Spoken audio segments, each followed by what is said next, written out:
د طالبانو دفاع وزیر مولوي محمد یعقوب مجاهد احمد مسعود ته خاصه بلنه ورکړې ده. د جبهه مقاومت غړی مشر احمد مسعود وایي چې د طالبانو ځوان دفاع وزیر ملا یعقوب مجاهد څخه یو جهان مننه چې موږ ته یې هم دومره وخت راکړو. هغه ویلي دي کاشکې ټول داسې فکر ولري لکه څنګه چې ملا یعقوب لري.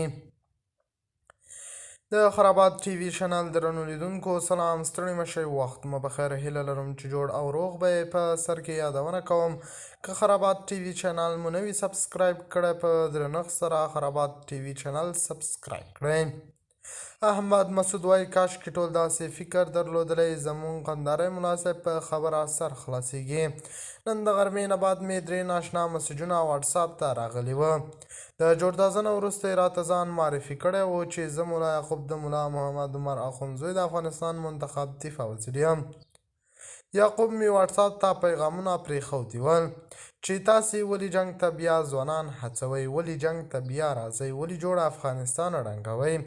د الله روی وکړئ چې اوس سولیز افغانستان مه ړنګوئ. تاسو ته عفه شوي او راشئ افغانستان کوم واک غواړئ، د کومې قول اردو قومندانۍ غواړئ، راشئ چې در یې کړم. هغه ویلي له جګړې څخه هېڅ هم نه جوړېږي. په افغانستان کې 40 کاله جګړې دوام وکړو، هېڅ ترې نه هم جوړ نه شول. د طالبانو ځوان دفاع وزیر ملا یعقوب مجاهد ویلي دي که هر څوک بیا هم له موږ سره جنګېږي نو بیا ورته عفه نشته. دا لومړی ځل دی چې ټولو ته مو عفه کړې ده او را دې شي د دغې عفې څخه دې خپله ګټه واخلي. د جبهه مقاومت ډلې مشر احمد مسعود دغه مسیج په اورېدلو مې یو څه فکر بدل شو.